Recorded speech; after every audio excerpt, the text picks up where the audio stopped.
फिर आपको बता रहे हैं भगवत प्राप्ति में सबसे बड़ी बाधा क्या है? हमारा मन, मन का स्वरूप संकल्प विकल्प करके भोगों में फंसाना। मन से हमारी इतनी घनी दोस्ती हो गई है जन्म जन्मांतर से कि मन ने जो चाहा वो मेरी चाह है, यही बंधन है, यही बंधन, इसी को पकड़ना है। मन ने जो चाहा, मन चाहता क्या है? 5 ज्ञानेंद्रियों के द्वारा भोगे जाने वाले समस्त विषय, जितने त्रिभुवन में भोग हैं उन सबको 5 में स्थित कर दिया गया। शब्द, स्पर्श, रूप, रस, गंध, और 5 ज्ञानेंद्रियों के द्वारा इनको जाना जाता है, ज्ञान होता है इनका। और इन भोगों को भोगने के लिए मन संकल्प विकल्प बनाता है। मन को मैं मानकर, मन को अपना मानकर हमारी दुर्गति हो गई, हम बंधन से युक्त हो गए, दुख पर दुख भोगते चले जा रहे हैं। सुख की लालसा से सुख भोग क्रिया परिणाम भयानक दुख, इसका मूल मन। मन को सुधारना केवल इसकी मित्रता को हटा देने से होगा, दूसरा कोई उपाय नहीं है। ये आप अच्छे से समझ लीजिए। मन को यदि सुधारना है तो इससे दोस्ती हटानी पड़ेगी।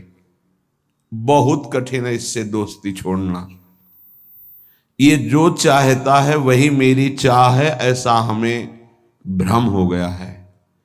ये अशांत तो हम अशांत, ये शांत तो हम शांत, ये भोगों में तो हमें चाहिए भोग, मैं भोगता। बड़ा विचित्र ये बंधन हो गया है। अगर समझ पा रहे हो, मन की दोस्ती, मन में तन्मयता, मन में अपनापन, यही हमारी मन की गुलामी का मुख्य कारण है, यही बंधन है। जब तक हम मन से दोस्ती नहीं हटा देंगे, मन में तदात्मता जो हो गई उसे नहीं हटाएंगे, अपनापन जो हो गया उसको नहीं हटाएंगे, तब तक इस पर शासन नहीं कर पाएंगे। जब तक मन को अधीन नहीं कर पाएंगे तब तक भजन नहीं हो सकता। भजन की बातें हो सकती हैं, फिर भजन की बातों से हम सम्मान चाहते हैं, रुपया चाहते हैं, नाना प्रकार के भोग चाहते हैं, मनोकामनाओं की पूर्ति चाहते हैं। वो इन के इन प्रकार फंसा के ही रखता है, वो मुक्त नहीं होने देता। इसीलिए शास्त्रों में कहा गया है, बंधन और मोक्ष का कारण तुम्हारा मन ही है। विषय चिंतन, भोगों में लगा हुआ मन बंधन का कारण है। भगवत चिंतन, प्रभु में लगा हुआ मन मोक्ष का कारण है। स्पष्ट वर्णन किया गया है। इसलिए धैर्यपूर्वक अंतर्मुख होकर के इस मन से दोस्ती हटा दीजिए। ये बिना सत्संग के आप इस युक्ति को नहीं जान पाएंगे। आप इंद्रियां नहीं हैं, आप मन नहीं हैं, आप शरीर नहीं हैं, आप प्राण नहीं हैं, आप भगवान के अंश हैं, ये प्रकृति के अंश हैं, आप परमात्मा के अंश हैं। अपने को भूलकर इनकी अधीनता स्वीकार करके हमारी ये दुर्गति हो गई कि हम तुच्छ विषयों के अधीन हो गए। ऐसा लगता है यदि मन हमारा साथ नहीं देगा तो हम तो किसी काम के नहीं रह गए। अगर हम भोग नहीं भोगेंगे तो हमारा जीवन ही क्या रह गया। ये भ्रम बैठ गया है। यद्यपि आप पूर्ण काम हैं, आपको किसी भी वस्तु, व्यक्ति, स्थान, भोग की किंचिन मात्र आवश्यकता नहीं है, पर आपका ये मन आपको अधीन करके भोगों में सुख है, यही जीवन है, यही लाभ है, ऐसा भ्रम करा दिया है। उसी भ्रम को दूर कराने के लिए श्री भगवान गुरुदेव के रूप से, शास्त्र रूप से, नाना प्रकार के धर्मार्थ कार्यों के रूप से, कि इससे मन पवित्र होगा। पवित्र मन निष्काम होता है, अपवित्र मन कामी होता है। जब तक मन पवित्र नहीं होगा तब तक प्रभु से प्रेम या प्रभु का तन्मयता पूर्वक भजन असंभव। निर्मल मन जन सो मोहि पावा। निर्मल मन प्रभु के नाम, प्रभु के धाम, प्रभु की लीला, प्रभु के रूप, इन्हीं से निर्मल होता है। संसार का नाम, संसार का रूप, संसार की जो त्रिगुणात्मका माया के द्वारा खेले जाना वाला खेल है, ये सब मलिन करने वाला है मन को, और हम इसी में लगाए हैं, इसीलिए हमारी दुर्दशा हो रही है। बिल्कुल सच्ची मानिए, ये हमारे इस समय शत्रु पक्ष का काम कर रहे हैं, मन और इंद्रियां। देखो, कई बार का ध्यान दीजिए, पैसा दे के ये जानते हैं कि इसमें जो नाटक हो रहा है वो बिल्कुल झूठा है। आप जाते हैं, आप वहाँ 3 घंटे बैठते हैं, कोई मन को विक्षेप नहीं, कोई मन भागेगा नहीं कहीं, आराम से आपको 3 घंटे साथ देगा। लेकिन 30 मिनट माला उठाइए, देखिए फिर इसकी चाल कितना भागता है। तो शत्रु हुआ या मित्र, गलत कार्य के लिए पूरा तन्मयता होकर साथ देगा, भगवत कार्य के लिए एकदम खिलाफ हो जाएगा। तो इसकी चाल को नहीं समझ रहे। हमारा मन हमारा दुश्मन है इस समय। इससे हमारी मित्रता का मतलब है बंधन, मित्रता का मतलब है सर्वनाश। बहुत बहुत सावधानी की जरूरत है। ये मन 5 मिनट ऐसी चेष्टा करा देगा, आजीवन कारावास। कुछ क्षण ऐसी चेष्टा करा देगा, फांसी की सजा। कुछ क्षण ऐसे पाप करा देगा, नहीं कोई जानेगा, तो अंदर से भयानक रोगों की उत्पत्ति, अशांति, हृदय का हर समय दाह युक्त होकर जलना, बहुत प्रकार से कष्ट ही कष्ट देने वाला है। दुख योनया, इससे दुख ही प्रकट होता है। इसलिए उपासक अपने आप को और मन को अलग करना सीखे। मन की मांग जो सही है वो पास कर दीजिए, जो गलत है उसको ना कर दीजिए, और बहुत जोर से ना कीजिए। नहीं नहीं नहीं, 1000 बार वो आपके सामने पेश करेगा, बड़ा सुख मिलेगा। नहीं, पर हम अंदर से कहीं ना कहीं टूट चुके हैं, हार चुके हैं। तो हमें लगता है कि यदि हम मन का साथ नहीं देंगे तो हाँ, ये हमको जलाएगा, ये हमको परेशान करेगा, और वो मैं सह नहीं सकता। इसी से हम मुक्त नहीं हो पा रहे, इसी से हम परमानंद में नहीं डूब पा रहे। यही कमजोरी है, इसको अच्छे से समझिएगा। मन से एक बार युद्ध करना पड़ेगा। यदि इतना सत्संग के द्वारा हम विवेक प्राप्त कर ले कि ये मैं नहीं हूं, मन ये मेरा नहीं है, मन प्रकृति का अंश है, बस फिर तो आप लड़ सकते हैं। और जब मेरा मन, तो आपकी सामर्थ्य नहीं कि ना बोल सकें। जबान से ना बोलेंगे, कदम वहीं चलेंगे जिधर मन ले जाएगा। ये बड़ा सूक्ष्म विषय, इसको समझ लीजिए। सब का सब पूरा अध्यात्म इसी बात पर टिका हुआ है। अगर मन निर्मल तो भगवत साक्षात्कार, मन निर्मल तो स्वरूप स्थित, मन मलिन तो दुर्गति। सारी साधना का फल मन को शांत कर लेना, निर्मल कर लेना, मन को अपने शासन में ले आना। पर ये तभी होगा जब इससे दोस्ती हटाएं। यहां दोस्ती क्या, मन की मांग मतलब मेरी मांग, मेरी मांग मतलब अब पूर्ण ही होना चाहिए, कुछ भी हो। इसी से पापाचरण बनते हैं और मन मलिन हो जाता है। हम और मन के अधीन हो जाते हैं, वो हमें और ऐसी स्थिति ले आता है कि मेरे से कहाँ भजन साधन, और पूरा जीवन व्यर्थ हो जाता है। श्रीपाद प्रबोधानंद जी महाराज कहते हैं, जागर्ति दुंदभिरवः परमोत्र राधा वृंदावने वनो इति प्रकटः पुराणे तस्या विधेयमसमूर्ध महानुराग मूर्ते तदंगनमपोहे हरिम क्व पश्ये। हे भाई, मेरी बात सुनो और जाग जाओ। ये मोह निद्रा में तुम सो करके अपने जीवन को नष्ट कर रहे हो। क्या सोना है? ये मेरी पत्नी, मेरा पुत्र, मेरा मकान, मेरी संपत्ति और इतना एकत्रित कर लिया है, अब और आगे इतना एकत्रित करूंगा, ये भोग लिया है, आगे ये भोग लूंगा, ऐसा ऐसा। ये स्वप्न चल रहा है। मोह निशा सब सोवनिहारा, देखें स्वप्न अनेक प्रकारा। अब इस स्वप्न में इतना लंबा स्वप्न है कि हम ये जान ही नहीं पा रहे हैं कि हमको यहां से जाना है, कुछ नहीं ले जाना है। हम आए किस लिए हैं, कर क्या रहे हैं, करना क्या है, इसका समाधान ही नहीं हो पाया। बस चलता जा रहा है। दूसरे को दाह संस्कार करके शौक आता है, समझाता है दूसरों को, खुद नहीं समझता कि यही दशा मेरे शरीर की होने वाली है। फिर इसके बाद कोई नवीन शरीर मिलेगा जिसमें हम साधना नहीं कर सकते, जिसमें हम बंधन से मुक्त नहीं हो सकते। इसलिए जागो, प्रभु की प्राप्ति ही जगना है।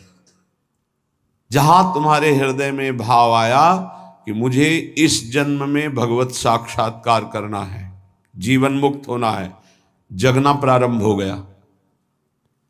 अगर ये चाह नहीं आई तो सो रहा है, चाहे कोई भी हो। 18 पुराण कंठस्थ हो, चारों वेद कंठस्थ हो, लेकिन लक्ष्य भगवत प्राप्ति नहीं है तो सोया हुआ है। जगा हुआ पुरुष वही माना जाता है। मोह का नाश होकर ज्ञान का प्रादुर्भाव हो जाना। होय विवेक मोह भ्रम भागा, तब सब विषय विलास विरागा। जगा हुआ पुरुष जिसके हृदय में बात आ गई है, मुझे स्वरूप स्थित होना है, भगवत प्रेम प्राप्त करना है, भगवान से मिलना है, पक्का इस जन्म में मिलना है भगवान से, ये बात आ गई, वो जगा हुआ पुरुष है। तो ये बात जान लो कि भगवान कहां मिलेंगे। श्रीपाद कहें, ये हम डंके की चोट से कहते हैं कि हमारी लाडली जू परम पावन वृंदावन धाम में अभी इसी क्षण लीला परायण है। राधा वृंदावने वन इति प्रकटः पुराणे, बहुत से शास्त्रों में ऐसा वर्णन, गर्ग संहिता देख लीजिए, पाताल खंड में ब्रह्म वैवर्त पुराण में बहुत सुंदर वर्णन है, जगह जगह वर्णन है। तो जहां हमारी किशोरी जो है वहीं प्रभु विराजमान है। अब सूक्ष्म विषय इसका, किशोरी जो प्रेम रूप है, जहां प्रेम है वहीं हरि है। प्रेम के बिना हरि का साक्षात्कार नहीं हो सकता। प्रेम का मूर्तिमान स्वरूप हमारी प्रिया जो है, इसीलिए हम कहते हैं राधा राधा राधा, क्योंकि राधा उच्चारण किया तो जिनका नाम राधा है वो देखे, और जिनको प्राण प्रिय है वो देखे। प्राण प्रिय है हरि को, हरि रसना राधा राधा रट, स्वयं हरि जो राधा राधा रटते हैं, और किशोरी जो प्रिया प्रीतम दोनों हमारी तरफ देखेंगे राधा उच्चारण से। तस्या विधेय मसमूर्ध महानुराग, किशोरी जू की कृपा से ही महाअनुराग प्रकट होता है। महाअनुराग में ही हरि का साक्षात्कार होता है, प्रिया प्रीतम का साक्षात्कार होता है। इसलिए अगर हमारे वाक्य को आप समझ पा रहे हो, श्रीपाद कह रहे हैं, तो आप वृंदावन का आश्रय ले लीजिए। अगर अखंड वास नहीं प्राप्त हो पा रहा तो आश्रय ले लीजिए, रजरानी का सेवन कीजिए, धाम आइए, बार बार यहाँ दर्शन कीजिए, प्रदक्षिणा परिक्रमा कीजिए, बैठकर एकांत में नाम जप कीजिए। बहुत बड़ा प्रभाव धाम में जो भजन करता है तो बहुत कई गुना बढ़ करके उसको लाभ मिलता है। इसलिए यहाँ बहुत जल्दी भगवत प्राप्ति होती है। मथुरा में 6 महीने में भगवत साक्षात्कार कर लिया ध्रुव जी ने, देखो 6 महीने भी बहुत होते हैं। अगर व्याकुलता बढ़ जाए, तन्मयता हो जाए, तो 6 मिनट में भगवान साक्षात्कार करा दें। वो बहुत कृपालु है। मिलन्ति चिंता मणिकोटि कोट्यः, अब ये बात समझनी है। स्वयं बहिर्दृष्टिमुपैति वा हरिः, तथापि वृंदावन धूलि धूसरम न देहमन्यत्र कदापि आतुमे। एक तरफ हरि है, एक तरफ करोड़ करोड़ प्रकार के सब भोग सामग्री, महान रत्न, रुपया, पैसा, सोना, चांदी, सब वैभव है। अब अगर पूछा जाए मन से कि किधर कदम बढ़ाओगे, तो इधर ही कदम बढ़ेगा, हरि की तरफ नहीं। बातें केवल हरि की होंगी, हरि की तरफ कदम नहीं।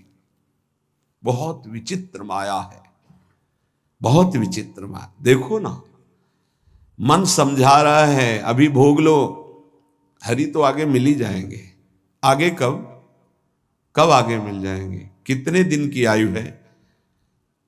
हमारा मन हमको गलत सलाह देकर हृदय को अपवित्र करता रहता, हम राजी बने रहते हैं। बड़ा धोखा हो रहा है, हम अपने साथ धोखा कर रहे हैं। पक्का समझो, केवल हरि प्राप्ति के लिए हम यहां आए हैं। अनंत जन्मों से भटक रहे हैं, अनंत जन्मों से, न जाने किस किस लोक में, किस किस योनियों में कितना कितना कष्ट वो सब भोग के आए हैं। माया ने सब विस्मृत कर दिया है।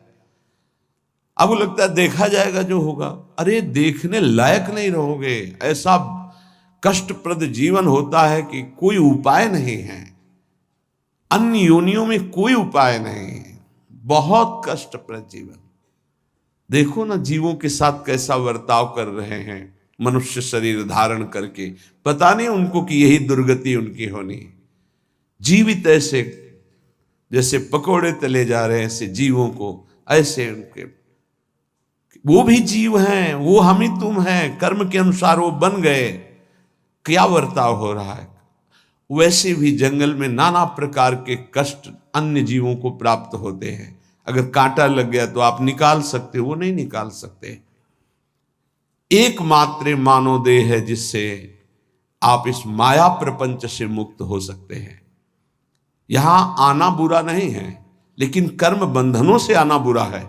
जैसे जेल में दोनों रहते हैं, जेलर भी और कैदी भी। कैदी बन करके रहना ठीक नहीं, जेलर वहीं रहता है, उसको कोई बंधन थोड़ी। ऐसे ही कारक महापुरुष के रूप में जगत में आना बड़ा सुखद है। भगवान का यश गान करते हुए भगवत भाव में स्थित, भगवत स्वरूप में स्थित लाखों बार भेजे प्रभु, कोई परेशानी नहीं। ये जो कर्म बंधन से युक्त होकर आना है, इसे मिटाना है। ये संसार तब तक दुखद है जब तक भोग वासना है। भोग वासना हटी की परमानंद ही है दसों दिशाओं में, क्योंकि वही साक्षात आनंद मूर्ति भगवान ही सब रूपों मत्ता पर तरम नान्यत किंचिदस्ति धनंजय, किंचन मात्र मेरे सिवा कोई नहीं है। वही परमानंद प्रभु विराजमान है। आपकी कसौटी है मिलत चिंतामणि कोटि कोट्यः स्वयं बहिर्दृष्टि मुपैति वा हरि। एक तरफ हरि है, एक तरफ नाना प्रकार के रत्न भोग सामग्री हैं। तुम्हारा मन उधर आकर्षित होगा, लेकिन तुम्हें उधर नहीं जाना, हरि की तरफ बढ़ाना है कदम। यहां तो बहुत छोटा स्तर गिरा हुआ है हमारी साधना का। अगर हमारे मनोनुकूल भोजन मिल गया तो प्रभु को भूल जाएंगे और उसका स्वाद लेने में हम समय अपना नष्ट कर देंगे। एक रसेंद्री का विषय, ऐसे हर इंद्री का विषय आप देख लीजिए।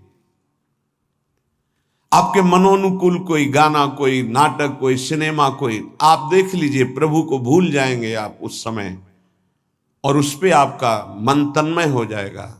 कितनी छोटी गिरी हुई स्थिति है। त्रिभुवन का कोई भी आकर्षण हमारा नाम न छुटवा पावे, भगवत स्मृति न छुटवा पावे, तब तो साधना मानी जाएगी। बिल्कुल सावधान। श्रीधाम वृंदावन का जो वास है, आश्रय है, ये बहुत जोर का है। आश्रय से ही भगवत प्राप्ति हो जाएगी।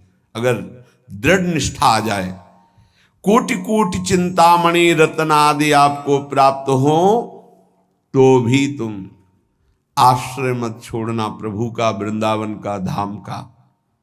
पहली बात तो ये भगवद आश्रय कहीं भी रहोगे तो ये धाम आपको अपनी महिमा प्रकाशित कर देगा। कहीं भी आश्रय पक्का होना चाहिए।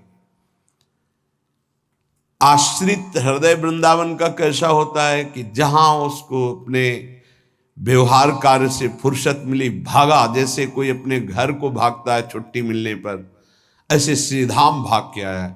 उससे कोई कहे अमुक जगह चलो बहुत सुंदर, वहां शोभा है प्रकृति की, वो नहीं जाएगा। नहीं, हमारा तो जीवन वृंदावन है, प्राण वृंदावन है, सर्वस्व वृंदावन है। वो बस भाग के वृंदावन, ये है वृंदावन का आश्रय। एक दिन का भी समय मिला तो कहीं नहीं, भागा वृंदावन की तरफ। एक बार बिहारी जी की दंडवत, एक बार वृंदावन की परिक्रमा की, फिर चला गया। आश्रय तत्व अगर पुष्ट होगा तो वृंदावन वहीं कृपा कर देगा। एक बात और बड़ी जोर की कह रहे हैं कि जिनको वृंदावन वास मिल गया है उनके लिए खास बात, यदि आपको अखंड वृंदावन वास मिल गया है तो अब बहिर्दृष्टि में उपैति वा हरि, हरि भी वृंदावन की सीमा के बाहर आपको बुला रहे हो तो मत जाना। जैसा श्रीपाद श्लोक में लिख रहे हैं, श्री भट्ट देवाचार्य जी उसे पद में लिख रहे हैं, विपिन राज सीमा के बाहर हरिहू को न निहार, रे मन वृंदा विपिन निहार। यद्यपि मिले कोटि चिंतामणि तऊ न हाथ पसार। बिल्कुल उसी की टीका है, मानो जय श्री भट्ट धूलि धूसरतन ये आशा और, तथापि वृंदावन धूलि धूसरम न देह मन्यत्र कदापि आतु में। वृंदावन की रज से सना हुआ हमारा शरीर और अंतिम श्वास यही पूरी हो राधा, वो बात बन गई जो बड़ी बड़ी साधना से नहीं बनती, बड़ी बड़ी साधना से। अंदर की खास बात है अपने को भूल जाना और प्रभु के चिंतन में तन्मय हो जाना, यह भक्ति का लक्षण है। सब कुछ भूल जाना, अपने स्वरूप में स्थित हो जाना, यह ज्ञान का है। इसके अलावा भगवान की माया का प्रभाव है।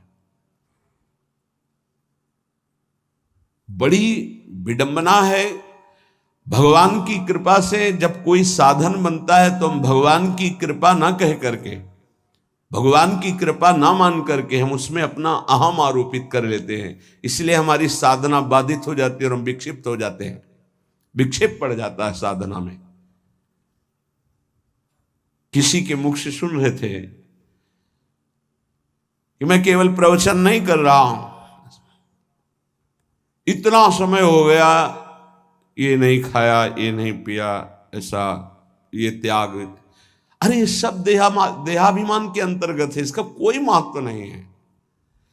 मछली जल में रह करके पूरा जीवन व्यतीत करती है केवल जल पी करके, केचुआ केवल मिट्टी खा के रहता है, कितने पंछी केवल फल खा के रहते हैं। क्या भगवत प्राप्ति हो जाती है क्या? ये साधन देह विस्मृत करने के लिए है कि जो कुछ मिला थोड़ा डाल दिया, बस नाम चिंतन, भगवत चिंतन। चिंतन इस बात का कि एक एक दिन हम प्लस जोड़ रहे हैं कि ये नहीं खाया, ये नहीं पिया, ये नहीं त्याग, ये तो प्राकृतिक क्रिया है, इसका कोई महत्व है क्या? देह धर्म से युक्त होकर, देहाभिमान से युक्त होकर ऐसी चेष्टाओं में साधक उन्नति नहीं प्राप्त करता, गर्व करता है और पतन हो जाता है। महाराज ययाति का सुकृत नष्ट नहीं हो रहा था, बड़े समय से उत्तम लोकों में विमानों से घूम रहे थे। देवराज इंद्र ने एक बार उनको बुलाया, महाराज आपने कौन सा सुकृत किया कि आपके दिव्य लोक सुरक्षित हैं, अर्थात आपका पतन नहीं हो रहा, आपके पुण्य नष्ट नहीं हो रहे। तो सभा में जब ऐसा पूछा तो अहम उदित हो गया। महाभारत में भगवान व्यासदेव जी वर्णन करते हैं, उन्होंने कहा ना कोई ऐसा हुआ है, ना है, ना आगे होगा। जैसा मैंने दान किया, तप किया, सुकृत किए, बस ऐसा निकलना था कि सारे सुकृत भस्म हो गए। देवराज इंद्र ने कहा विश्व के समस्त ऋषियों का, महात्माओं का, धर्मात्माओं का आपने अपमान कर दिया, आप भ्रष्ट हो जाए। उसी समय सर के बल नीचे ऐसे मृत्युलोक की तरफ आने लगे। तब उन्होंने आर्त भाव से कहा गलती हो गई हमसे, हमारी अंतिम प्रार्थना, जा तो रहा हूं नीचे के लोक में लेकिन महात्माओं के बीच में गिरूं। तो कुछ महात्मा ऐसे खड़े हुए, महाराज शिवी भी उसमें थे, भगवत चर्चा संभाषण कर रहे थे। देखा कोई तेजों में पतन की स्थिति से आ रहा है गिरता हुआ, तो ये कोई पुण्यात्मा है। रोक दिया अपने भजन बल से। जब ये जाना कि तो महाराज ये आती है, सारे सुकृत अपने दे दिए, तत्काल ऊपर से ऊपर चले गए। भजन का एक बल है, वो बल भगवान की कृपा से जुड़ा होना चाहिए। अगर अहम से जुड़ गया तो पतन होने में देर नहीं लगती। इस बात में साधक बहुत सावधान रहे। प्रायः ये अहम घूम करके ऐसे आ जाता, ऐसे शब्द साफ संतों की अवहेलना हो रही थी उनके मुख से, साफ संतों की। ऐसा कोई कर सकता है जैसा मैं कर रहा हूं? मैं कुछ नहीं है। ये खाना पीना, लेना देना, उठना बैठना, ये एक प्राकृतिक चेष्टाएं हैं। इनसे किसी की महात्मा स्थिति नहीं जानी जाती। महात्मा स्थिति हृदय की होती है।